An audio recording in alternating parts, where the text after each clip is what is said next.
भागवत जी की कथा प्रारंभ हुई। सूत जी से 88,000 ऋषियों ने 6 प्रश्न पूछे और इन्हीं 6 प्रश्नों पर पूरी भागवत आधारित है।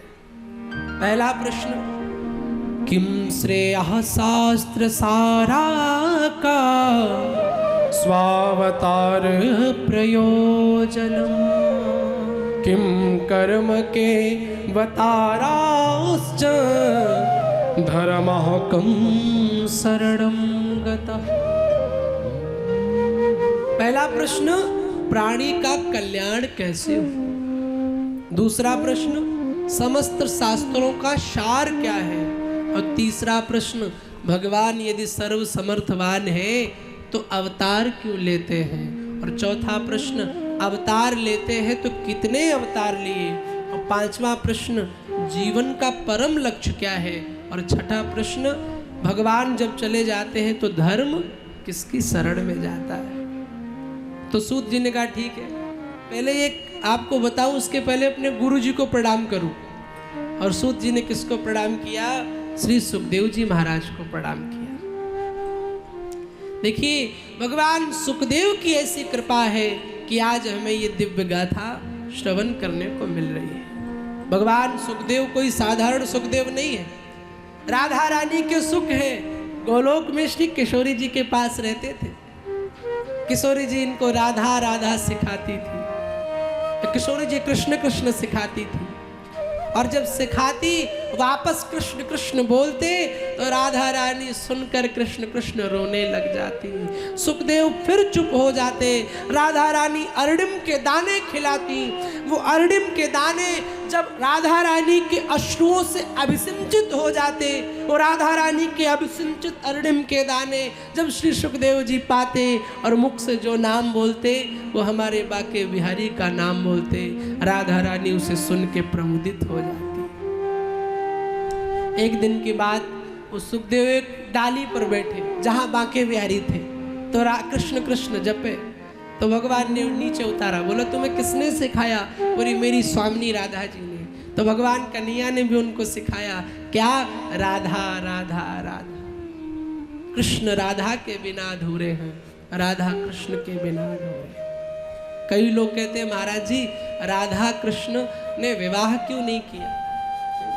पहली बात तो उनका विवाह ब्रह्मा जी ने कराया था भांडीर वन में। दूसरी बात, राधा कृष्ण कभी अलग हुए ही नहीं। विवाह उनके होते जिनके 2 शरीर होते हैं, जो 2 आत्माएं होती उनके विवाह होते। यहाँ राधा ही कृष्ण है और कृष्ण ही राधा है। जब दोनों की आत्मा ही एक है तो कैसे विवाह हो जाए, दोनों एक है। सुखदेव जी को राधा राधा सिखाया। अब सुखदेव जी राधा जी के सामने राधा राधा गाते, दोनों का मिलन हुआ। तब सुखदेव जी से कहा, सुखदेव मैं तुम्हें कृष्ण की कथा सिखा रही हूँ और तुम इसे जाकर के पृथ्वी पर इसका प्रचार करो। अच्छा, तो बिना गुरुमुखी हुए तो प्रचार कर नहीं सकता। देखिए बिना गुरु के कभी भी कल्याण जीवन में नहीं हो सकता। गुरु तो बनाना ही पड़ेगा।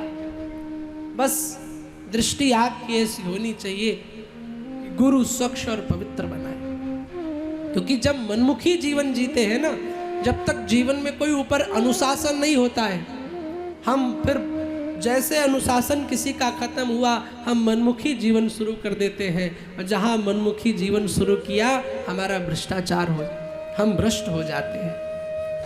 तो कहा कि अगर गुरु मंत्र लेना है, गुरु जी से कथा सीखनी है तो शंकर जी से बड़ा कोई कथा का वक्ता नहीं है। रचि महेश निज मानस राखा।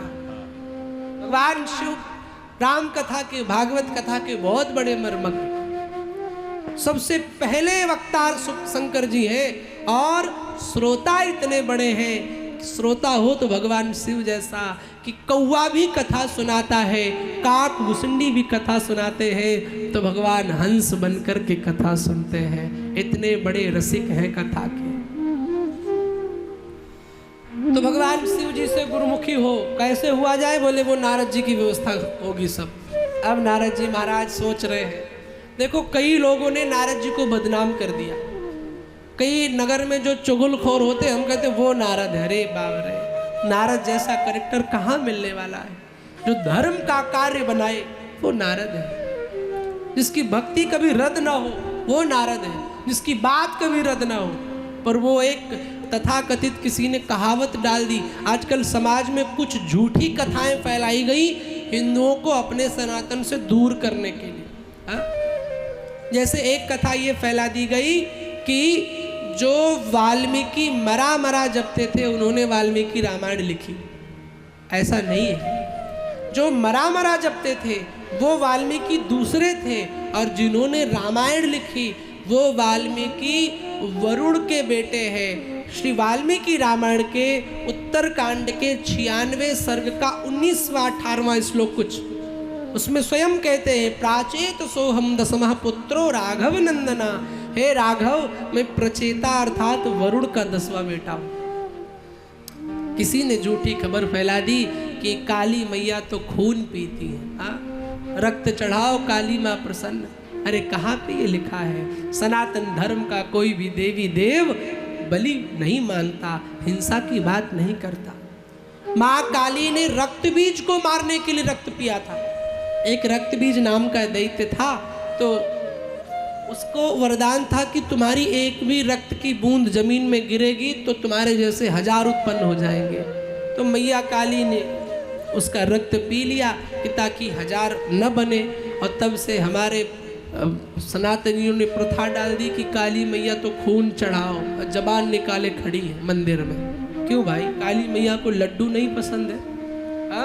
बर्फी से काली मैया चिढ़ती है क्या? बात करके देखो काली मैया से, माँ बर्फी खाओगी? ढोकला नहीं खावे माँ, ढोकला नहीं जीवड़े। मारवाड़ी बोलो, अट मारवाड़ी।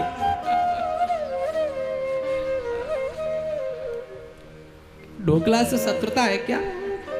हमने परंपरा में हम ले आए। हनुमान जी बेचारे पिछले 400 साल से सिर्फ लड्डुओं पर खड़े हुए हैं। हनुमान जी का मतलब बेसन के लड्डू। क्यों भाई? पनीर की पकौड़ी हनुमान जी को नहीं अच्छी लगती क्या? बोल दो ना एक बार। रसगुल्ला हनुमान जी नहीं खाएंगे, पर वो प्रथा में आ गया कि बेसन के लड्डू और चना। तो हनुमान जी महाराज पिछले 400 साल से बेसन के लड्डू पे जी रहे हैं। अरे बदलो थोड़ा मानसिकता प्यारे, कब तक इन चक्करों में पड़े रहोगे? कुछ एक कई शब्द विधर्मियों ने फैला दिए, जैसे कहते गुनाहों का देवता। क्यों भाई? गुनाहों का अल्लाह क्यों ना हो? खाली देवता ही हो। बोलते हवस का पुजारी। अब हवस तो उर्दू का शब्द है, अब पुजारी क्यों जोड़ा गया? जानबूझ करके। क्यों? हवस का मौलाना नहीं हो सकता? ये भी तो हो सकता हवस का मौलाना। पर नहीं, हम सनातनियों को बदनाम करने के लिए हमारे धर्म में ऐसी ऐसी कथाएं फैला दी गई, ऐसी ऐसी चीजें जोड़ दी गई ताकि हम अपने धर्म से हे दृष्टि रखने लग जाएं। अपने शास्त्रों को पढ़ो और अपनी असलियत को पहचानो। तो श्री नारद जी महाराज ने कथा संसार में लाने में बहुत बड़ा योगदान किया है। नारद जी ने सोचा कि अब कथा लाई जाए, तो क्या किया? एक दिन नारद जी को पता भगवान शंकर ऐसे तो देने वाले हैं नहीं, क्योंकि कथा भी उसको सुनाई जाती जो अधिकारी हो कथा का। बिना अधिकारी के मुंबई कितनी बड़ी है, पर यहाँ श्रोता कितने हैं? आप सोचो, ये उनकी व्यस्तता नहीं है। सोचे कि हम व्यस्त होने की वजह से नहीं जा रहे, ना, ठाकुर जी उनको बुलाना नहीं चाह रहे हैं, इसीलिए वो नहीं आ पा रहे हैं, बस, और कोई रीजन नहीं। आदमी माला नहीं करता तो सोचता हम बिजी हैं। अरे तुम काहे के बिजी हो? 1 मिनट में पंच प्राण खींच ले, तुम हमेशा के लिए फ्री हो जाओगे। तुम नहीं बिजी हो, वो जानबूझ करके तुम्हें अपने दरबार में बुलाना नहीं चाह रहा है, इसलिए तुमको और कार्यों में व्यस्त कर रखा है जानबूझ करके।